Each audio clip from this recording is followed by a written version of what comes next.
now what we're seeing is people wanting to retire soon, and maybe they have 20% to 100% Bitcoin, and so they're thinking through a retirement plan that is heavily Bitcoin dependent. There's a lot of pitfalls that we can run into, arguably more considerations than people who don't own Bitcoin because of the volatility. I always encourage Bitcoiners, even if you're like listening to this and you're like, oh, this guy is a fiat guy, you're thinking that, let's just have a conversation. If you can't beat the Bitcoin, compounded annual return, you should just buy Bitcoin and not worry about investing in anything else. But eventually, when we reach, a mass adoption, hopefully with Bitcoin, that hurdle rate will come down quite a bit, and people will still want to invest their money in some capacity. When you're 100% Bitcoin or proxies, MicroStrategy, miners, whatever it may be, you're riding this roller coaster. And so if you get those, initial years wrong, there's potential you could be spending down your stack very quickly. And now you've put yourself at risk of having to brush up your resume. You can also leverage when maybe Bitcoin is down, in a bear market. If we continue to see the cycles that we've seen, your family can continue to benefit from this incredible generational asset that we now have in Bitcoin.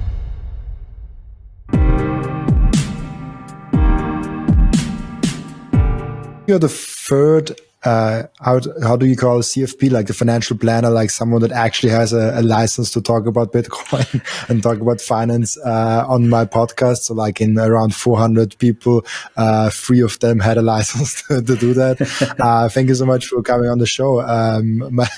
The last CFP I asked, okay, why are there not so many financial planners in Bitcoin, but it seems they're getting more, it feels like. Yeah, no, absolutely. There's a very small subset of us in the United States, and we're all a part of a similar network. It's Bitcoin Financial Advisors Network. So, we're regularly talking, helping each other out. But yeah, it hasn't necessarily permeated the financial advisor industry at large. There's still a fiat mindset, that is very ingrained in financial advice within the United States. And it takes a lot to overcome, how things have always been for, 100 years or so. So we'll see, how that continues to grow. But I expect that, more and more financial planners will come around to Bitcoin and understand how valuable that can be for a personal financial situation. Interesting. What do you think are the challenges for them to grasp Bitcoin? Is it just like they're not seeing it, or they are dismissing it as like risky and like highly speculative? Like they're the ones with the license that should educate themselves the most. So like they should understand it the fastest, it seems like. Well, I'll approach it maybe from 2 ways. They should be educating themselves for sure. Whenever I first started this business, Strong Wealth, it was 2020, 2021 timeframe. That's when I also came to Bitcoin to come to understand Bitcoin. We were in the middle of that bull market, and I asked myself, if I'm going to be advising people on their finances, I should know what this is. So I spent the time, did the due diligence, listening to Seyr podcasts and Breed Love and reading the Bitcoin Standard and, all of those great resources that those guys have put out. It changed how I viewed financial advice fundamentally. It changed how I viewed the financial system fundamentally. So I do believe that it is the obligation of fiduciary financial planners to do their due diligence. However, whenever you have gone through so many years of one education on Keynesian economics, fiat money system, you believe that is just what is best, or that, just because that's what it is, you don't question the fundamental premise of it. And so when you've been ingrained in that system, it's worked really well for you, as someone giving financial advice to others.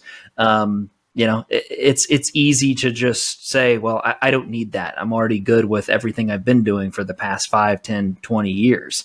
And so it's quick and easy to dismiss it. And, I think that will be to the detriment of many traditional, normie, if you will, financial planners over the next 5 to 10 years, because Bitcoin is really going to disrupt and kind of turn the financial system on its head for sure. So we'll see how it plays out. But, outside of that, I think there's an ego part of it too. Bitcoin is an ego test at the end of the day. A lot of people, you've heard that from a lot of people, I'm sure. And you kind of have to set aside all of your preconceived notions of what you think is true, what you think is right, what you think is best, and really go into it with an open mind. And so, that can be hard for many folks to do. Is there kind of being afraid of the Bitcoiners of like they don't need financial planners because they just DCA and getting more savings and stuff like that? Is there the aspect of like if they just buy only Bitcoin and they can use Bitcoin as store of value, mean of exchange and everything, what do they need the financial planners for? Are you asking me, is that what other financial planners think, and that's why they avoid Bitcoin, or where are you asking it from? I think both perspectives are fun. The first perspective is like, is that what financial planners think? And the second aspect of like, okay, what is the role of financial planning within Bitcoin if you just need to DCA, but that later, I think that's really fun also to discuss with. But like first, like if that's a fault of financial planners even. I don't think that most traditional, financial planners see that. They don't see that Bitcoin could, significantly reduce the need for financial advice, reduce the complexity within the financial system, reduce the size of government, and allow people to just save again and not have to invest. I don't think they see that. Obviously, Bitcoiners can see that potential future. And I receive a lot of pushback being a financial planner for Bitcoiners, especially on the YouTube comments. The YouTube comments love to say like, oh, this guy, he knows he's going to be obsolete. He's worthless. He's just trying to hang on to his job. He's just trying to get you to pay him for something that you don't need. But from a Bitcoiner perspective, we are still living in a blended world right now. Yes, we have Bitcoin, but it's so early. It has not changed the world as we see or as we think it can. We're not on a Bitcoin standard yet to where that we're living in that reality. We're in this blended world, this blended fiat money world where we have this, sound money in Bitcoin, but within we still have this fiat denominated system that we're operating within. So we still have these complex tax laws. We still have the, estate planning that we go over with clients. We still have to think through a retirement plan and how that looks when we're, we may have even 100% Bitcoin. We have many clients who are get on zero, 100% Bitcoin. But again, their life is denominated in dollars. And so with the volatility of Bitcoin, there's still things that we need to navigate that, Bitcoin just hasn't solved yet. It hasn't completely transformed the industry yet. And so there's still a lot of value in working with financial planner to tie the money that we see or the numbers on a screen that that represent our wealth to the outcomes that we want to see in life. And so, as much as we want, as Bitcoiners love to push back on, that, okay, we don't need financial advisors anymore. I simply don't think that's true. And I think it's a very short-sighted way to view things that could have you run into some pitfalls financially. Yeah, I also think I think the job of a financial planner will change on a Bitcoin standard, but even if we completely get rid of the fiat system, a financial planner will probably still make sense, but it will probably be on a higher level and a more sophisticated level. That's just my, I'm not a financial planner. I have no clue about the industry. It's just like my understanding of how the world probably works on a Bitcoin standard from the people that I talk to. But it's interesting to go through that avenue. Yeah, one of my recent podcast interviews, actually, I was talking with the Bitcoin Way, Michael over at the Bitcoin Way. And he said that, I appreciated his perspective on financial planning, the financial planning industry on a Bitcoin standard. Whenever we do reach a Bitcoin standard, we refer to Bitcoin as the hurdle rate right now. We often hear that, like if you can't beat the Bitcoin, compounded annual return, then, you should just buy Bitcoin and not worry about investing in anything else.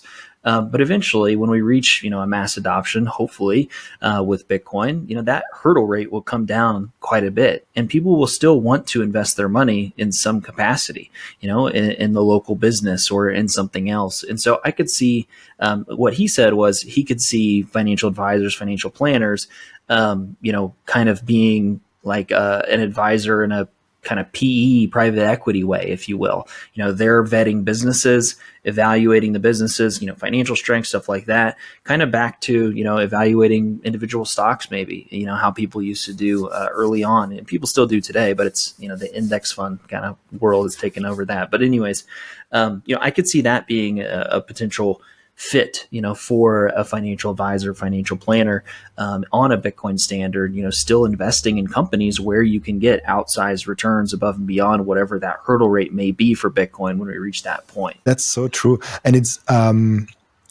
before Bitcoin, I was a stock picker. I really listened to all the conference calls. I read through all those reports, the 10Ks, the 10Qs. And it was, for me, the fun of investing, the fun of figuring out what potential has this company, and does this return great value in the next 5, 10, 20 years, figuring out who are the great winners of the future. And this was really fun until I found Bitcoin, where I'm like, okay, that's the biggest thing that's happening right now, and I want to focus solely on that. But I think Bitcoin will come to a maturity level where I start playing with stocks again, with like, okay, maybe like I take 10% of my Bitcoin portfolio and reinvest it in stocks that I think will outperform Bitcoin. And probably those stocks at that point have Bitcoin on their balance sheet. For sure. But they are only positive if they have a Bitcoin yield. So like having more Bitcoin the next year as the previous year. So I think that's super interesting, and that will always be there. And Bitcoin kind of brings the investing back into investing, if you know what I mean. Like the now it's just like people misuse the S&P 500 as a savings vehicle. Like Yes. that's S&P. If you use the stock market as a savings vehicle, you didn't understand the stock market. That's investing.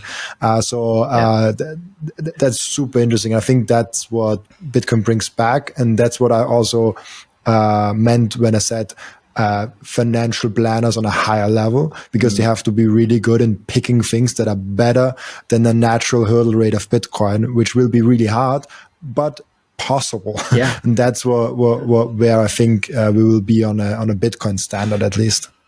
Yeah, no, absolutely. I love that you said that. It brings the investing back into investing, instead of just savings within the stock market. That's a great way to put it. And I love that, because, yeah, I mean, right now, everyone just views putting money in the S&P 500 as, the no-brainer thing. There's really no risk involved in it. That's where your money should go above, maybe a small cash position. Even the TradFi, financial planner, that's what they're pushing people into, and that I there's a lot of different directions we could go in talking with that, but it's not really investing at the end of the day, like you're saying. So I appreciate that perspective.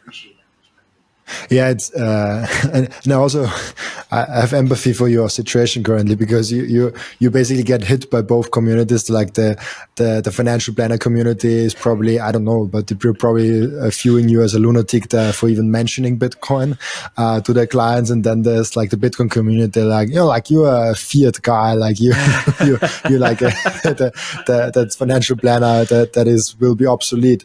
And I think both are wrong if they say that. But you're getting hit. It's easier for me to be like full on in Bitcoin. At least like I have a support group on one side to lean on. But I do have a lot of empathy, and I actually talked with the last financial planner about that topic of like being hit by both direction. It's kind of hard. Yeah, that's for sure. You're absolutely right. But, I always encourage Bitcoiners, even if you're like listening to this and you're like, oh, this guy is a fiat guy, you're thinking that, let's just have a conversation, because I think that we'll be able to come to common ground on how we view things, and you'll be able to see that there is still value in talking with a financial planner. I mean, not everybody, of course, not everybody can benefit from, working with somebody, benefit from our services, but a lot of people can. And once we have have a conversation, they see the value in it. And we can work together to help them out. Like I said, I mean, we have clients who are 100% Bitcoin. They live get on zero. Like, they are on a Bitcoin standard, and they still value the advice that we can provide because we can go into other things. It's not just about investing.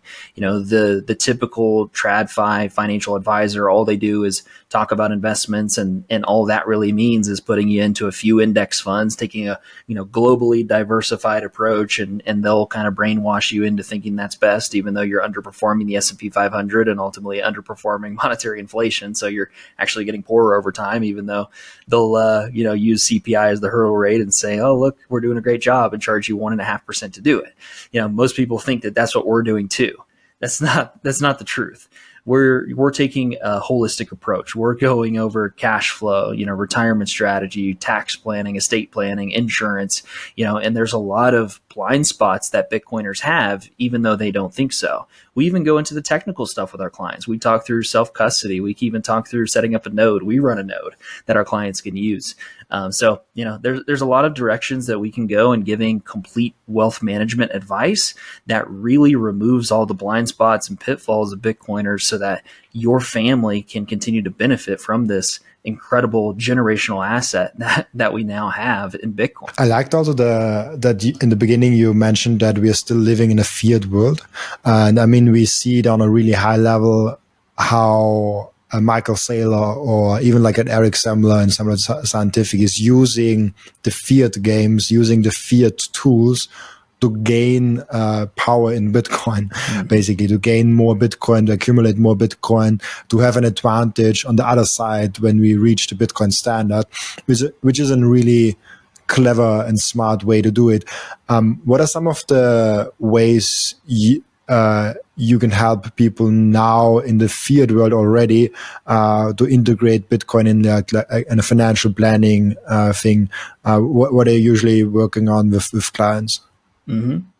Yeah. So like I mentioned before we started recording, I mean, the three biggest things that people reach out to us for are, at least right now, what we're seeing is people wanting to retire soon. And, maybe they have 20% to 100% Bitcoin. And so they're thinking through a retirement plan that is heavily Bitcoin dependent. There's a lot of pitfalls that we can run into, arguably more considerations than people who don't own Bitcoin, because of the volatility, of Bitcoin. So there's a common risk referred to as sequence of returns risk that refers to the potential risk that you retire. Let's say, okay, right now we have a lot of people that say, I want to retire at the top of this bull market, 2025. So they're thinking end of year, I'm going to be transitioning into retirement. Well, what typically has happened in the past, we have these 4-year cycles in Bitcoin. We get a 50, 80% drawdown on the back end of these bull market tops.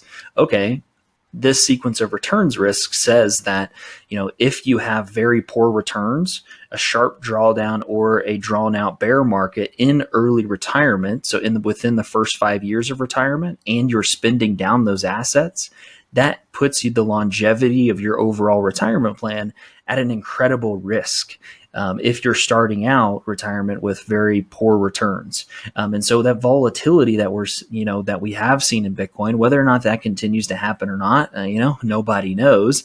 But when you're 100% Bitcoin or proxies, MicroStrategy, miners, whatever it may be, you're riding this roller coaster. And so if you get those, initial years wrong, there's potential you could be spending down your stack very quickly.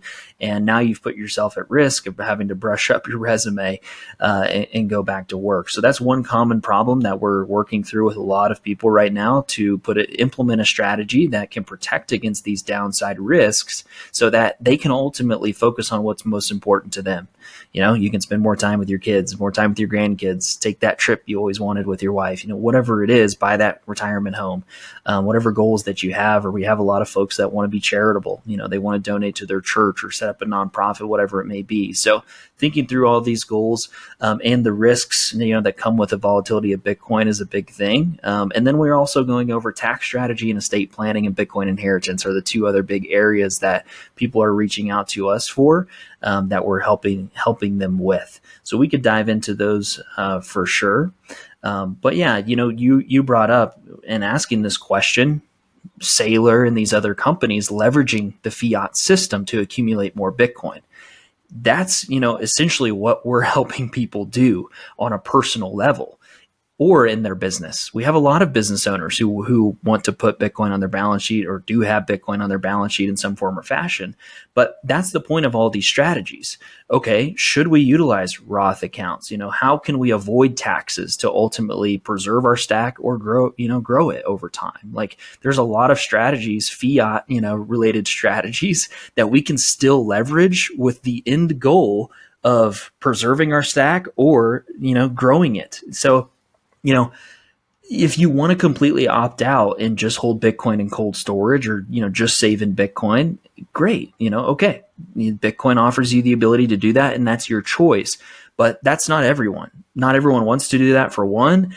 And there's a large amount of people that have been navigating this fiat world, contributing to 401ks or these other accounts, whatever. And they have this complexity in their life that they need to now navigate with Bitcoin as a piece of that pie. Or now that they see Bitcoin, it's like, how do I unravel this in the best way? And so we're helping them do that. So ultimately that, less of their money goes to the government and it goes to their kids, grandkids, and into the life that they want to achieve. That's great. Yeah, like that. That's absolutely something that you have to look. Like I think people, maybe Bitcoiners are even really falling for that more because they are feeling so secure with Bitcoin. They're like, okay, now I don't have to care about finances anymore because I'm just like all in Bitcoin. And then they're like, okay, now my Bitcoin is valued at that. Then they put a growth model on that and it's like, oh, I can retire now because this is the path forwards, and they don't put plans and safety guardrails in place of like, okay, but what if that plan still happens in the long run for Bitcoin? But there's like a 3-year down road where you didn't plan for. And because you left your job, you spent all your Bitcoin and then you have 0 Bitcoin, you have no job, and all of a sudden Bitcoin takes off to 10 million. that can happen. Like Bitcoin can be successful and you can still not be successful in that situation, which is, I think, a real threat for Bitcoiners. So how do you look at I think you probably got that question already a lot of like, okay, how many Bitcoins do we need to retire? It's the famous question within the Bitcoin and retirement crowd. But how do you look at that question of how many Bitcoin you need to retire? Where do you feel safe? What growth models even are you taking? Because if you look at retirement and Bitcoin, you kind of have to speculate at least a little bit on the growth projections on Bitcoin, or you just assume of like, okay, it will be flat at that level for a long. Like, how do you look at that topic? Yeah, that's an excellent question. I'll just start by saying if Bitcoin works out to the upside of what we all think can happen, we're probably good. The people that are reaching out to us for a retirement plan, I would say the average stack size of our client base is probably 10 to 20 Bitcoin. I haven't actually run the numbers, but that just off the top of my head, I have a feeling that's where it would be. And so it's like, okay, if Bitcoin goes to $10 million within the next 10 years, whatever, to the upside, like they're going to be fine. Unless you're just spending an insane amount, which most of the time that's not the case. Bitcoiners have this, low time preference, and they've been, financially responsible, saving in Bitcoin for, a long amount of time, and they're not about to just become irresponsible just because they're, free retirement period. So, to the upside, yeah, it's fun to have those conversations, think about what's possible. And that's definitely, conversations that we have with folks. But we are, talking about more. We're talking about the scenarios like you just mentioned where, okay, I retire. Now Bitcoin doesn't perform like I expect. What does that mean for my situation? What does that mean for my life? Not just the numbers on the screen, but am I going to have to go back to work? Am I not going to be able to take that, trip with my wife? Or am I not going to be able to sleep well at night? Whatever it is, whatever that, dream or goal that you have that you think is possible right now. What if that doesn't play out like you expect? those are the scenarios that we're talking through a lot more with folks, because we need to accept that these possibilities are possible. It's easy to watch, Bitcoin podcasts and, hear the price predictions of 500,000, $1 million, whatever it may be. Those are fun. Those are exciting. It's you get to the end of the YouTube episode and you feel really good about the decision you've made to have the amount of Bitcoin that you have. But we need to be talking about the what if scenarios to the downside, especially when it's tremendously impactful on the life that you could be living. When we're thinking about growth rates, stuff like that, you can put a 20%, CAGR on Bitcoin and it looks great in a retirement calculator. But again, the retirement calculators, they're assuming Bitcoin just goes up 20% every single year. Like you were saying, Bitcoin could still work out, but your situation didn't work out because that's not the reality of what actually will happen. Even if we are right on the compounded annual growth rate over the next decade, it may look like 80% drawdown, a bear market for 3 years, and then a 400% return on the back end, whatever. And that comes out to a 20% CAGR. I don't know. Those are just random numbers off the top of my head.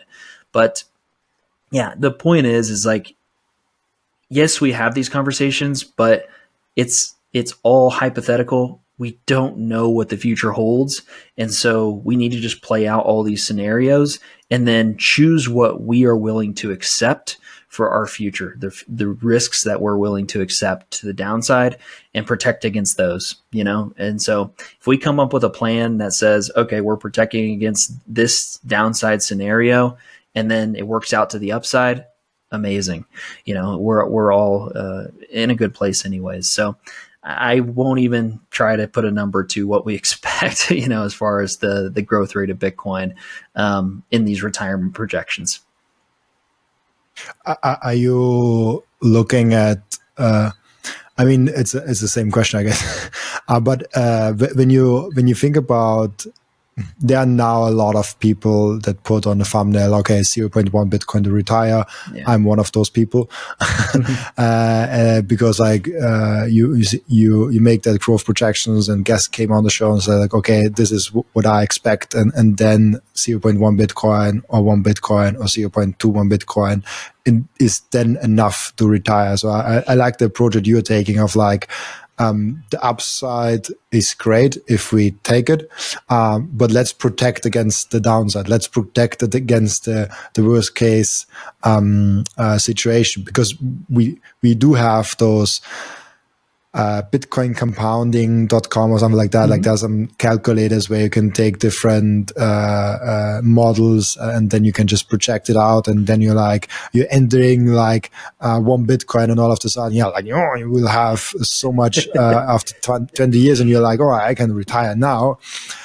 But this calculator is like assuming a normal growth rate where maybe Bitcoin doesn't follow that. Yeah, maybe end of the year we're at 1 million, and then all of those things doesn't matter, and you actually could retire with 2-3 Bitcoin, and you don't need 20 or 15.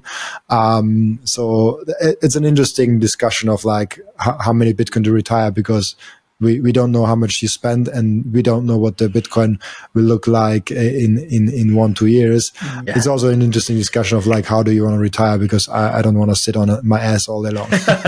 Yeah, and that's the common goal for Bitcoiners that we work with is, they don't stop working. They just work on something else that they really enjoy, along with spending more time with their family, of course, maybe serving in their church or whatever.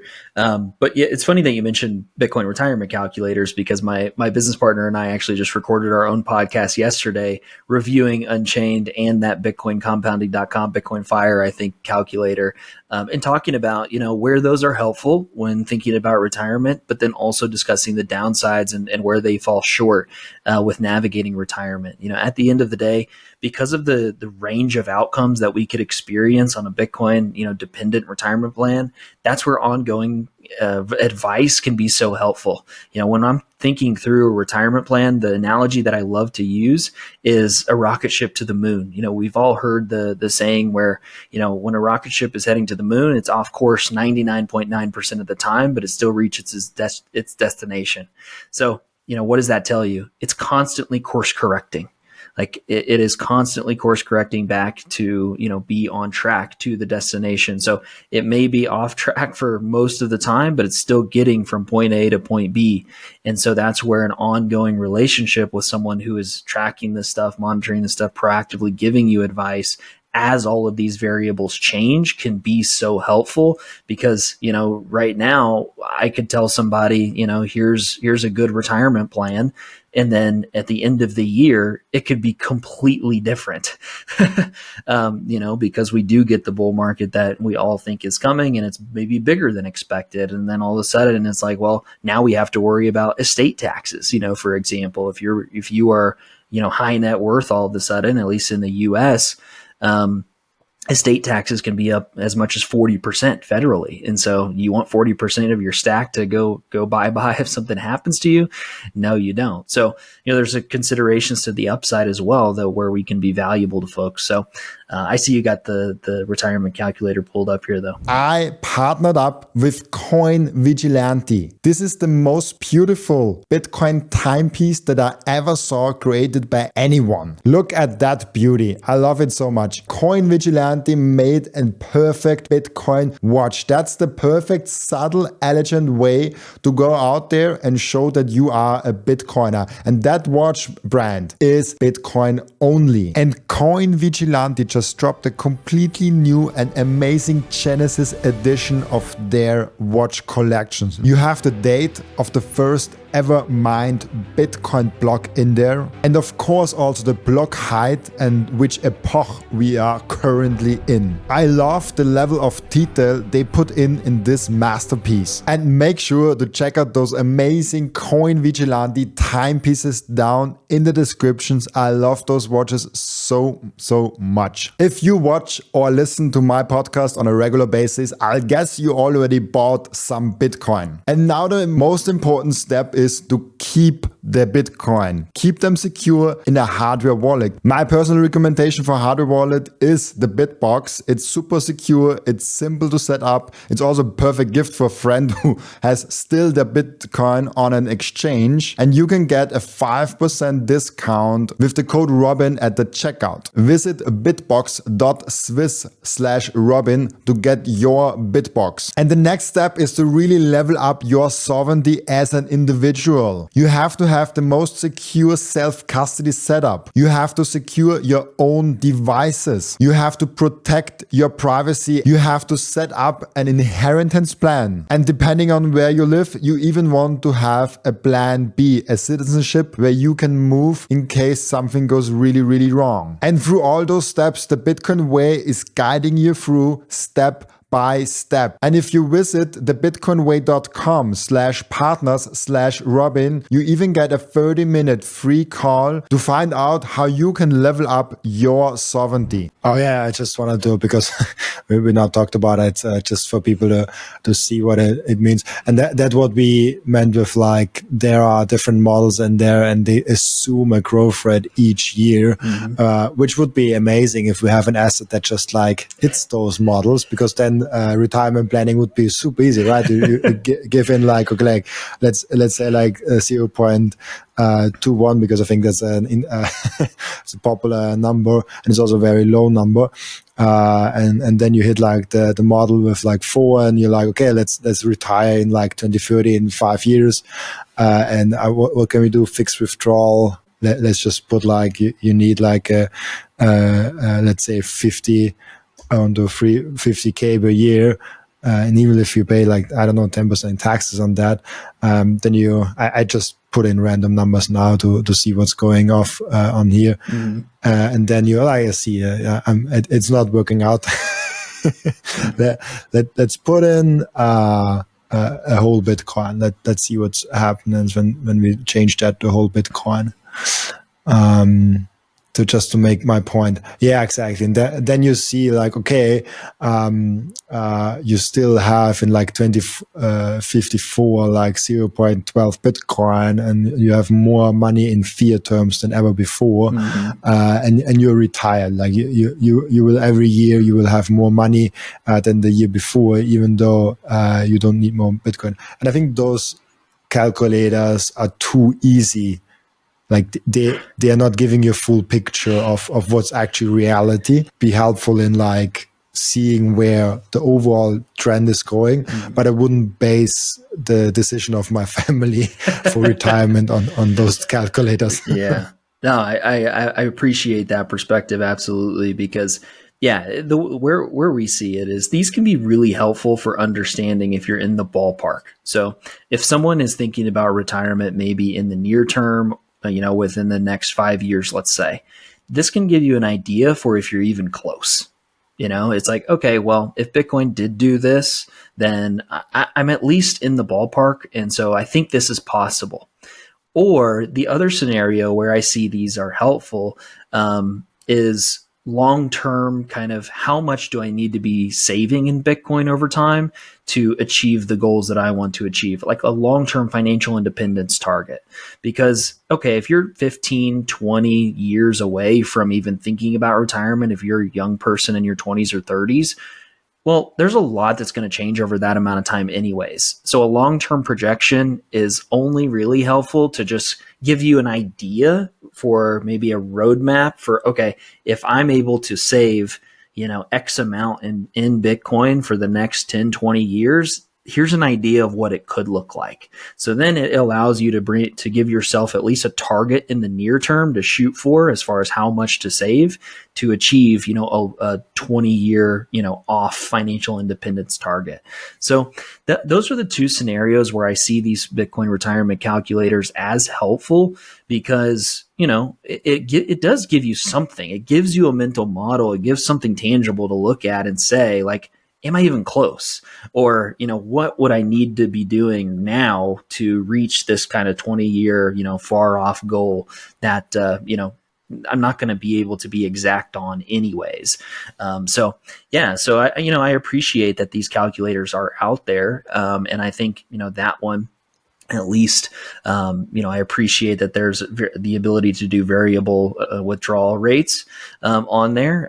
There is some form of accounting for taxes. There's a lot of them out there that don't account for taxes. Obviously, if you have all cold storage Bitcoin, then you're just worried about capital gains taxes. But if you also have an old 401k, an IRA, a Roth, HSA, at least in the U.S. I know you're not in the U.S., but in the U.S. there's all these types of qualified accounts. And so when we're talking with folks, there's a lot of opportunity in thinking through how much do I pull and when from each of these different types of accounts and places, or, also factoring in, maybe I access my home equity. If Bitcoin's in a bear market, I would rather use this pool of liquidity over here, my home equity, or maybe leverage my Bitcoin or something else. So there's a lot of different paths you can go, and variables to consider that these just can't account for with specific situations, specific strategies. But at a high level, I think they at least give us something to go off of, a mental model to think through if we're even in the ballpark of where we want to be. Yeah, the taxes are fun. There was in Austria was a rule till 20. Like I'm an Austrian, so like I live in Austria until February 2021. If you held your Bitcoin longer than for a year, it was completely tax-free to sell them, which was an amazing rule in there for Germany. And actually Czech Republic introduced that rule not that long ago for 3 years, not 1 year. And so like a part of my Bitcoin stack still is actually tax-free because I bought them before 2021. fortunately, I never had to sell them. But yeah, like it's fun to think about taxes, and I hope I never really have to pay taxes on Bitcoin. So far, I didn't have to, and I have some buffer of Bitcoin I can sell without having to pay taxes. But it's not everyone is in that. I think there are most people would have to pay capital gains tax on their Bitcoin if they sell them, and that's really interesting. Also, I never thought about those calculators as a motivational tool. Just when you was describing of like giving you an idea how close you are or how much you have to save to get there, it can be quite motivational. Of like you can enter your stack, how much you have, and if it's in the ballpark realistic, and then you're like, okay, what do I have to get towards that it even becomes a discussion. So like it's like, okay, now I have a stack where it is realistic, and now I can thinking about like how exactly do I do that and how to secure against downside and stuff like that.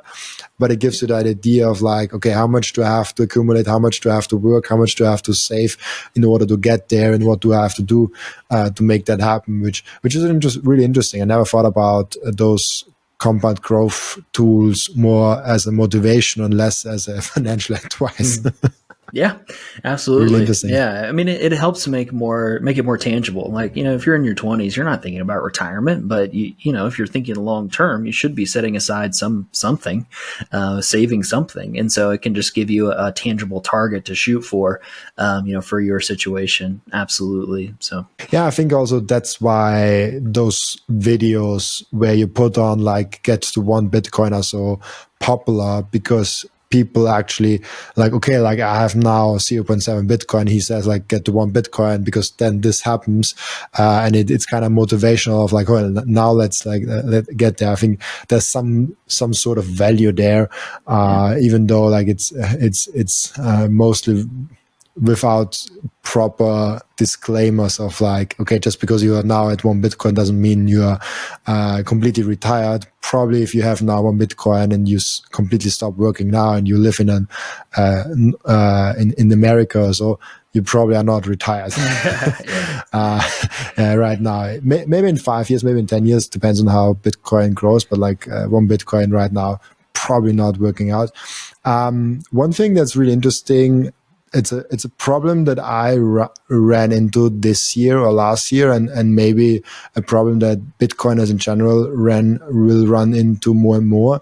I went all in Bitcoin in 2021, and now since around 1 year, I also get income in Bitcoin, and the income in Bitcoin is actually growing. So like the portion of the income I get is more and more into Bitcoin.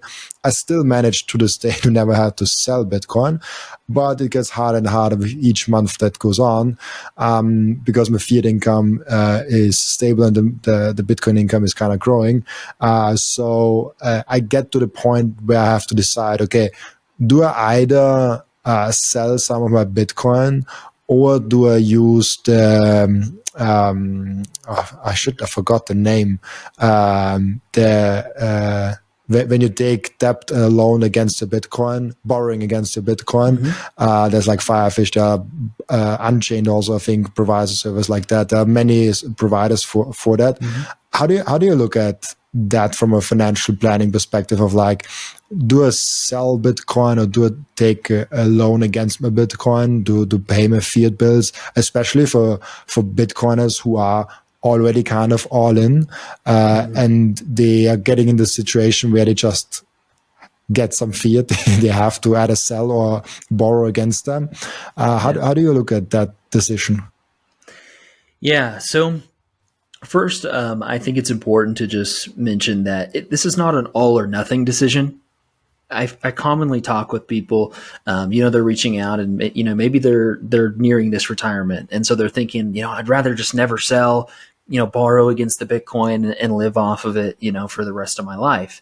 And they're always thinking about it of, I either have to only sell or only leverage.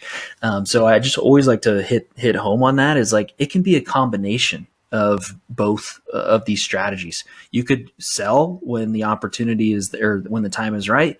You can also leverage when maybe Bitcoin is down, in a bear market, if we continue to see the cycles that we've seen. So it doesn't have to be all or nothing. It's important to mention. But also on the flip side, when we're thinking through this, it's different for everyone. I mean, yes, there are the Bitcoiners that are like, oh yeah, I never sell. I'm willing to take that risk of leveraging the Bitcoin and taking on that debt. Then there's the other people where it's like, I would rather just sell a little bit of my stack, live off of it, and not have to worry about having, not worry about having part of my Bitcoin stack at risk, So individual preferences will come into this conversation significantly when we're thinking through this. But at a high level, when there's not too many providers out there that offer these types of loans. So, you mentioned Unchained. There are some other institutions, but the industry, the infrastructure, at large is still very early. Interest rates are very high right now for Bitcoin-backed loans. Origination fees are high. And it's not offered to everybody, at least not in the United States. Unchained, I believe, is only businesses at this point, not individuals. There are some others that I've talked with and even our clients have used for some Bitcoin-backed loans. But I'm excited to see what happens as this infrastructure and industry continues to grow, because it will make it a lot easier for people to utilize these strategies, within their life. So yeah, I don't know if that necessarily answered your question too specifically. It's very hard to get into, but one thing I will just say is, if you are going to go borrow against your Bitcoin, one, you need to vet how the person is going, or the institution is going to be custodying the Bitcoin. Are they going to be rehypothecating? How are they going to be holding it? How are they going to be securing it? You need to be thinking about that for sure, because we've seen all of these other places blow up. And then you need to be thinking about your loan to value ratio. So if you're going to be, putting up one Bitcoin as collateral, I would not be loaning, any more than 25% of the value of that Bitcoin, because you do not want to get liquidated, and you do not want to be in position where you're forced to put up more Bitcoin that you may not have. So I would never leverage your entire stack.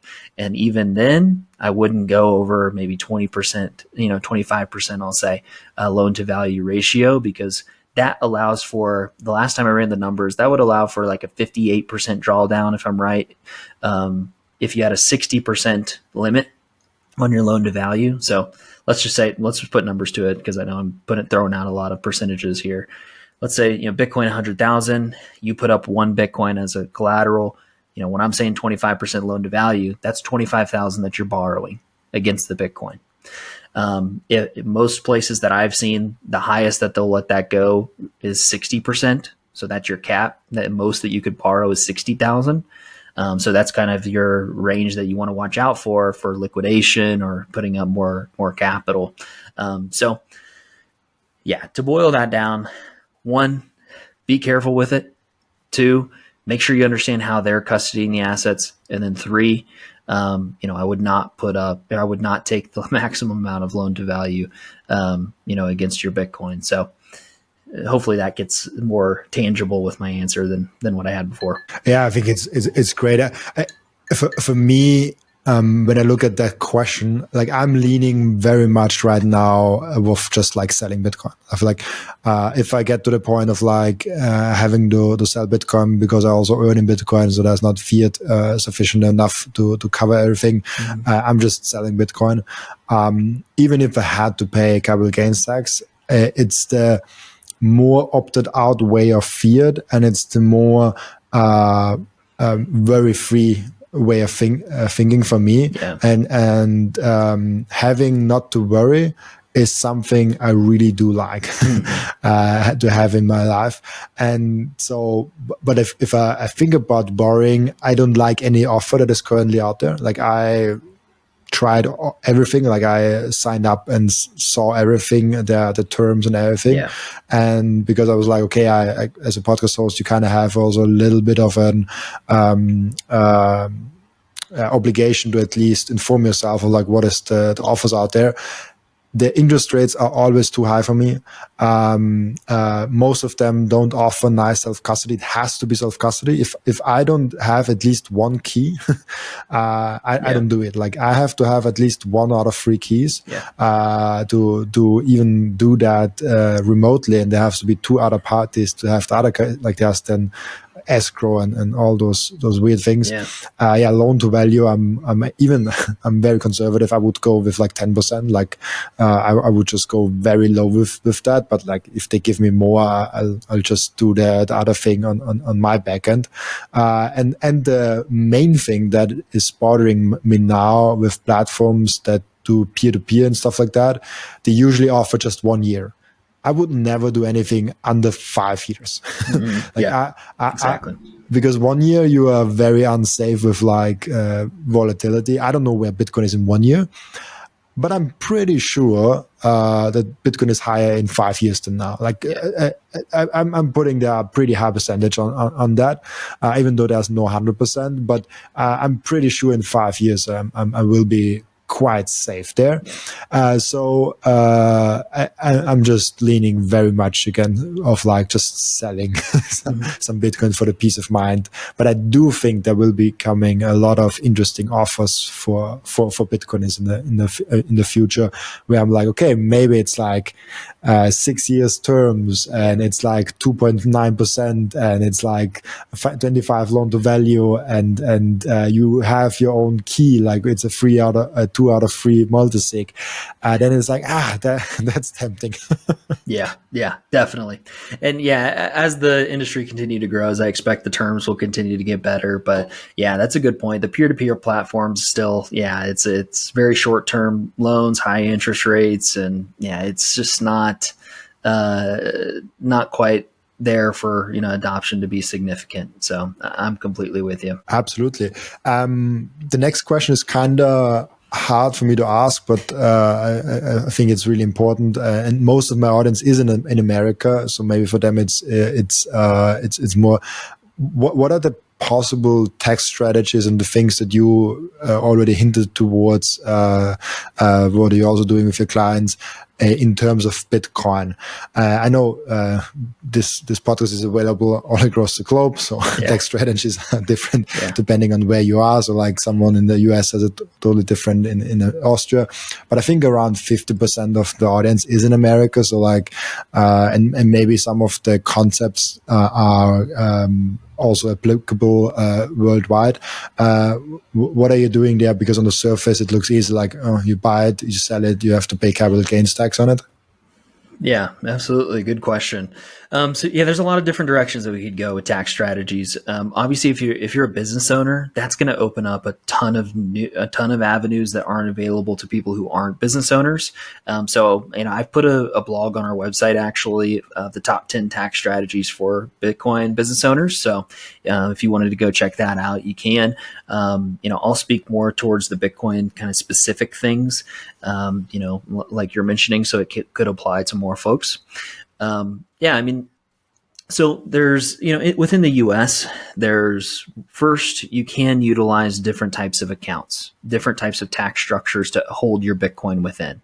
So a lot of people right now, they may have a traditional IRA or a Roth IRA that they're holding Bitcoin within, or maybe in their 401k through their job.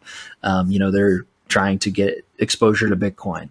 A lot of people, one tip that I'll give folks, they think that if there is money in their 401k plan, that it's kind of locked up, and they're limited to the available options that their company provides as far as investment options go. Typically, they're mutual funds or just index ETFs that aren't very good investments, aren't very good options.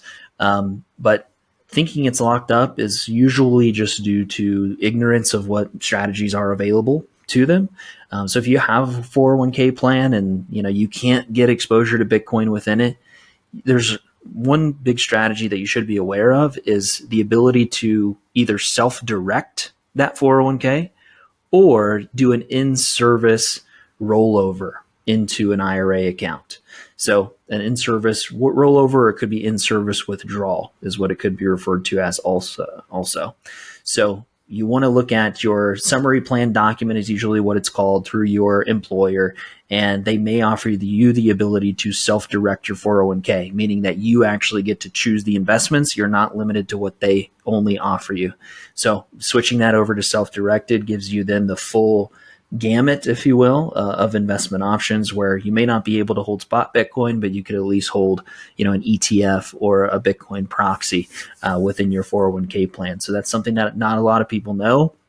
And I've seen some Bitcoiner people on Bitcoin Twitter like, yeah, I just pulled the money out of my 401k and took took the tax hit, took the early withdrawal penalty, and that's how I got exposure to Bitcoin. It's like, well, okay, okay, but there are other options. So that one's important to be aware of. And then the in-service withdrawal or rollover is, while you're still working for the company, they may offer you the ability to roll that money out of the 401k plan into an IRA. And that could be an IRA with, Swan or Unchained or these other IRA providers where you could own actual Bitcoin, or you could still move it to a custodian, like Fidelity or Schwab or, wherever. And, again, get access to the Bitcoin ETFs to get exposure. So there's, qualified accounts, like I mentioned, those are good for tax strategy, 401k, IRA, Roth IRA, HSAs within the United States. Outside of that, a lot of people right now are thinking through gifting and donation strategies. So Bitcoiners, if Bitcoin works out, I believe we're going to have an incredible opportunity to make an impact on our local communities and, impact in the ways that we want to see in the world because of the amount of wealth that we will have. And so thinking through gifting and donation strategies is always fun because that aligns with my Christian faith. And I believe, generosity is important and foundational to our life and managing our money. So there's a few different things to consider when thinking through these strategies. If it's gifting just to family members in the United States, you are allowed to gift, I believe it's $19,000 for this year per recipient, with no tax consequences whatsoever. So if you're a married couple, let's say me and my wife, and we have, we're older, we have kids and grandkids, let's say, we have 3 kids, we could give per person. So me, I could give $19,000 worth of Bitcoin to each of our kids. So there's 19 times 3. My wife could give $19,000 worth of Bitcoin to each of our kids. There's, 19 times 3 again. And then we can also do that to all the grandkids as well. So this is a tax efficient way to pass the assets to your family to create that generational wealth, that generational impact that you probably do want to see already, and do it while you're still alive. So you avoid the capital gains taxes or whatever taxes may be applicable on those assets, and you're giving it to your kids and grandkids who probably need it more than you do right now, and you prevent that from the taxes from going to the government in the future. So there's a lot of different gifting strategies, but that's most simply one that I think people should be aware of. And then also another donating strategies is utilizing a donor advised fund. So not many people are familiar with these, but it gives you the ability to put money into this fund. It doesn't actually go to the charity yet, but when you put the money in, you get the charitable deduction right then. You get the full charitable deduction. So let's say, I put $100,000 into a donor advised fund of Bitcoin. The fund can continue to hold Bitcoin into the future, let it appreciate, and then I can give it to charities later, or I can give it to charities over time. So I get the deduction now, but I allow the assets to continue to grow and, give it to whomever I may want to, over, X period of time. So those are 2 simple, base level strategies to consider. There's, I know that's a lot of talking that I've done. There's a lot more that we could go into. A fun one is using Bitcoin miners and the depreciation on Bitcoin miners to offset other income because of the depreciation rules in the United States. So That's a fun one that a lot of people don't think about. For folks in retirement, we also look at Roth conversion strategies. We can also utilize irrevocable trusts for high net worth folks to avoid estate taxes and other taxes. So again, there's a lot of things we could go into, but those, I think, at least plant seeds for different strategies. Yeah, I think that's also like what I usually try with the podcast of like not only planting seeds but also giving some ideas, right? Because you will never get a full strategy on a podcast. Yeah. But you might hear like one or two nuggets of like, okay, like I heard that sounds very interesting. Let's look that up, how I can actually do that, and then form a strategy around that. Yep. I think that's kind of like the really good things, and especially like the gifting. I was unaware of that. Like I also heard about it, I think last year or something like that. In Austria, you can actually, between family members, gift up to 50,000 euros, which is amazing. And like you can basically gift your mom half a Bitcoin. Yeah. That's quite some money. And I think between strangers, it's within 5 years, I think 15,000. So like it's a very low, way lower of a limit, but still, it's possible. For all the Austrians, look it up. Like maybe I'm wrong with the numbers, but something like that is possible. And it's probably, there's some rule like that in almost every country. So it's probably not just Austria and America. It's probably like Sweden, UK, Canada. They have some numbers there on where the limits are and then how much you can gift without it being a taxable event, or like for you to, or the other person to have to open a business for that or something like that. That's something. I think those impulses, like the small like inputs and brain nuggets are really important for people who are like, oh, like I could also do that, and then they can either book a service with a consultant, or like just go in there and research themselves on how to do it. I think that's the real value of those conversations. So thank you so much for putting those nuggets out there. Yeah, absolutely. Absolutely. Yeah, I mean, the other big thing, I know we're getting probably near the end here, but the other big thing that we typically help folks with is estate planning and Bitcoin inheritance protocols. So if you wanted to dive into that, we could, because that is probably the biggest blind spot that we see among Bitcoiners is, okay, you've done the hard work of learning about Bitcoin, you've started accumulating, it's working out for you, but if you were to get hit by a bus tomorrow, your family doesn't understand Bitcoin. Will they know how to access it, kind of thing? And so that's something that I don't think a lot of Bitcoiners have taken this time to actually think through. They're still thinking about these price targets and stuff like that. But if your family can't benefit or access the Bitcoin, if something were to happen to you, then you failed. Yeah, like the Bitcoiners are thinking a lot about, like where Bitcoin might go, and they can exactly explain to you on what the economics of Bitcoin are, and then like why Bitcoin will be successful. And then you're like, oh, like how will your family enter your Bitcoin if you are hit by a bus tomorrow? Like, yeah, I don't know if they thought about. And there are some Bitcoiners out there that have like, oh, like I want to take it with me, and that's a fair assumption. But most people want to leave the family a little bit, and I think, as you said, I think there's a big blind spot for Bitcoiners. And the last years, we got so many great tools for that, like time locks, multi-signature. There's so many great services and so many great technical things we can do about that. Maybe let's get a little bit in there just to raise the awareness of like what's possible and why you should do it, and what's maybe some of your experiences in that field. Yeah, absolutely. So at a high level, when we're thinking through a Bitcoin estate plan, there's really three primary things that you want to make sure are taken care of. First and foremost, and this is again going to be United States specific. This still may apply in other places, something to think about and research for sure. But the first thing that you want to take care of is making sure that the legal title of the Bitcoin assets passes to the right people at the right time if you were to pass away.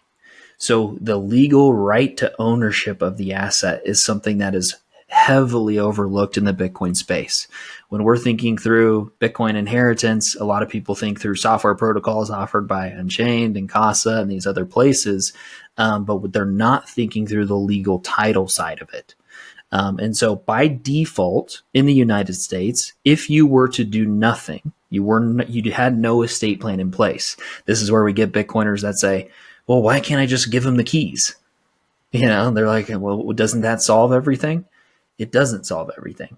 By default in the United States, your assets actually go through a process called probate.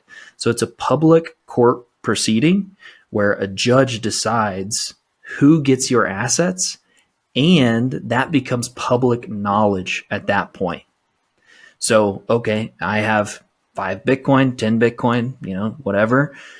And now that is public available information that my kids just received X amount of Bitcoin.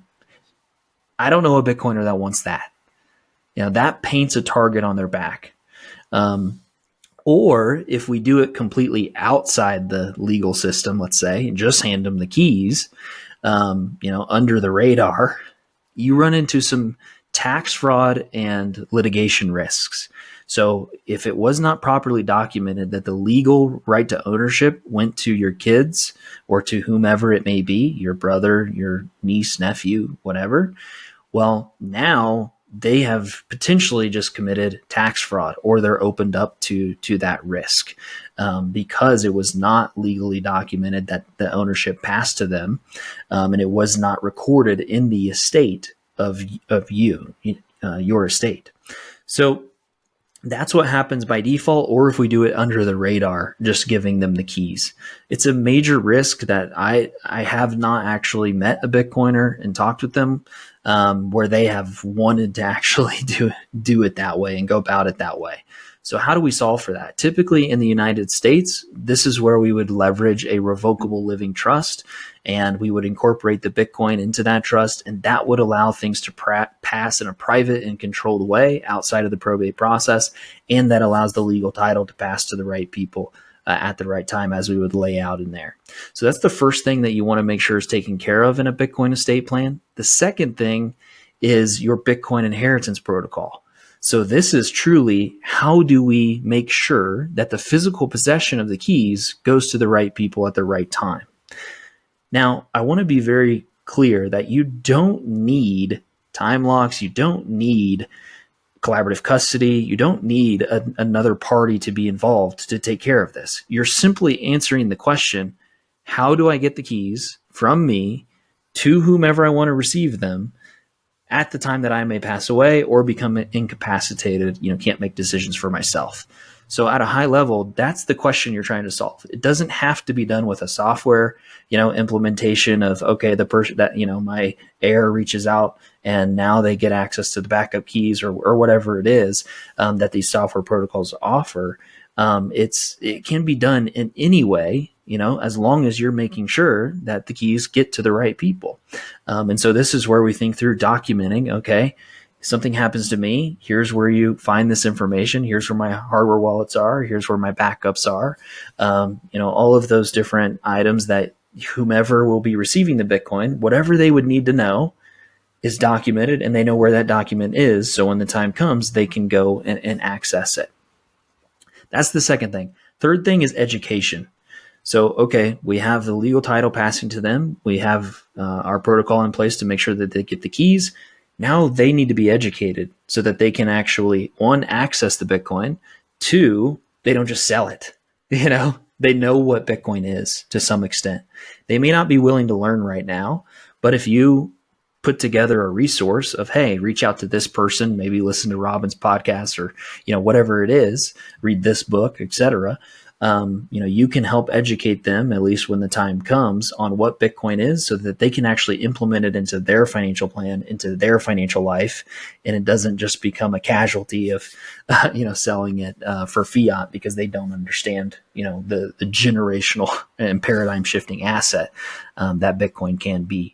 So at a high level, those are the three primary things that we work to take care of for our clients and make sure that they have a complete plan in place so that there's no blind spots, there's no legal issues, no tax fraud issues, and that the Bitcoin can actually pass to our kids, to our family members, whomever we want, so that they continue to benefit from it. I love that. Yeah, like most people are having to start that journey. I think I've met too many Bitcoiners where they don't have that plan yet. I'm like, okay, even if you're young, even if you're fit, things can still happen. So like plan for that as soon as you are alive. Yeah, for sure. as soon as you have something for yourself. Yeah, really cool. I wanted to get also with you into the connection between Bitcoin and God, because you mentioned it 1-2 times, and I think it's an interesting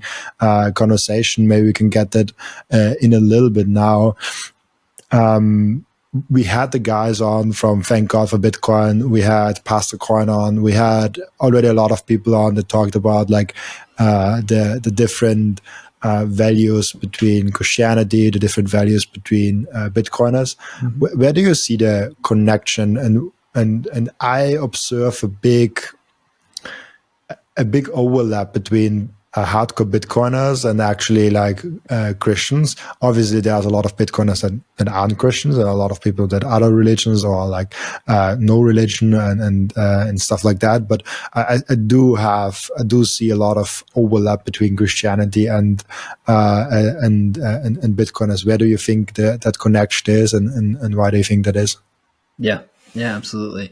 Maybe before I answer that, one other thing on the estate planning piece, just to wrap it all up, is it's important to think through your custody structure before going through all of this, Bitcoin estate plan, because whatever custody structure you land on could change, all of the, how you implement it in the trust, how you document your inheritance protocol, etc. So we've actually developed a framework that we take all of our clients through. It's 10 questions, and it brings in all the considerations that you need to think about when you're deciding what the best custody solution is for you in your plan. So whether it's single sig with a passphrase or a pin on your wallet, or it's pure multi-sig or collaborative or multi-institutional, we run the whole gamut. And so our framework helps us land on what solution is best, for your specific situation before we go and start building out the full estate plan from there. So that's something to think about before, going into all of that other stuff that I mentioned. But yeah, I always appreciate this conversation because, my faith is foundational to obviously my personal life, but it's also foundational to our business. We work with a lot of Christian Bitcoiners, and when those values align, it really allows us to have these foundational conversations about, our values, how we want to live out those values in the world. And it changes some of our conversations with folks. But as far as like, where do I see alignment between Bitcoin and the Christian faith? I would say the two biggest things. First is our fiat system is a debt-based monetary system. And there's a lot of problems with that Bitcoiners are aware of. But what that essentially allows for is it allows for one, stealing through inflation. So, whenever we are creating new money in the form of debt, it is expanding the money supply and diluting the existing money out there. And so inflation is a form of theft. And obviously, the Christian faith is against stealing. And so Bitcoin, it is an alternative monetary solution monetary system that is not debt-based and can remove, that theft from happening because it is the only digital scarce asset that, we have, and no one can manipulate and create more of it.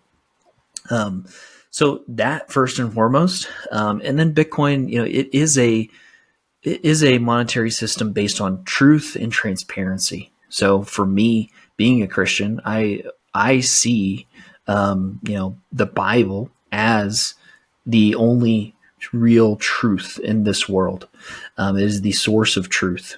And so our current fiat monetary system is based, around a lot of deception. It distorts our world in many ways, and so Bitcoin is potentially, what can return our financial system and the downstream effects of our financial system to a foundation of truth that, does not disproportionately take from, a large amount of the population for the benefit of the few. So those are the two primary things that I see as alignment between Bitcoin and the Christian faith. And so, I would love for more churches and other, Christians to understand this alignment, because I think it can be transformational, for the kingdom of God, but also for Christians and their personal financial situation. Absolutely. Like we have to orange pill all the churches in the world. We have a lot of churches to go through and do that. Yeah. Thank you so much. That is really cool. I have one question to ask each and every one of my guests, and the question is, what can we learn from you besides Bitcoin? Good question. Interesting. Let's see. I mean, for me, when I typically answer these questions, it does come back to faith, because that is foundational to my life, and it plays into absolutely everything that I do. And so, I would encourage any Bitcoiner or anyone listening, if you are, if you are not a believer, you're not a Christian, I would just encourage you to seek it with an open mind, like you may have with Bitcoin. You came to Bitcoin with an open mind, and you did the research, you sought the truth. And as you continued to try to disprove yourself, find what the issue is with Bitcoin, you continued to get answers that re-solidified your conviction. If you approach the Christian faith in a similar way, I think that you'll also get those same answers, but you have to go about it with your ego down and with an open mind and seek truth. And I believe that you will ultimately come to see that Jesus is the Savior. I regularly say that Bitcoin saved money, but Jesus saved you, saved our soul for eternity. So that's the other direction outside of Bitcoin that I would encourage people to listen to. And I understand, all of the hesitancies. I was in the same place, very skeptical and more logical thinker, maybe thinking that can't believe it if I can't see it, kind of thing. But the more that you seek it, I think that you'll come to see it as truth as well. Interesting. I love to hear that. I'm getting more I wasn't religious at all when I started the podcast, but I'm getting more religious. Actually, it's fascinating because it's like there's so many. I wasn't aware of the strong religious and Christian percentage of Bitcoin. It's like that. It surprised me absolutely. Yeah, really cool. Thank you so much for that input. We have an end routine in the podcast where the previous guest is asking a question for the next guest without knowing who the next guest actually is. And your question from the previous guest is, if you had, it's one that I couldn't answer actually. If you had to choose an altcoin, or as we say, shitcoin, which one would it be and why? Oh God. Oh man, I should have listened to the last episode and prepared for this. Which one would I choose and why? Wow. Is this to just own, I'm guessing? Yeah, I guess. Yeah, man. Wow. Definitely not XRP. Definitely not XRP. Let's say, man, I don't even know. That's There's no second best. Yeah. Let's say I don't even know, man. Honestly, Trump coin. I'm going full meme coin. I'm going full meme coin. Trump coin. It is for me. if you have to put an altcoin, then at least one that has no intrinsic values and a massive upside potential, like go. a full meme coin. Then, Yep, we're really cool. Thank you so memes. much. Thank you so much, Mitch, for being on the show. Before I let you go, where can people find you, ask you questions, and reach out to you? Oh, that's also while you say that, I will put for the viewers in there the website that you mentioned. Yeah. So our website is strongwealth.net. That's the name of our firm, Strong Wealth. You can go to our website, check out all of our services. I'm also on the typical social media platforms at Mitch D. Moore on X and some others. And we also, my business partner and I, do our own podcast about financial planning and Bitcoin related topics. So you can find us on YouTube as well. Really cool. Thank you so much for being on, Mitch. It was a pleasure having you. Also, thank you so much for everyone that is watching and listening, for joining us today. As always, I'll be back tomorrow with another episode. Bye-bye.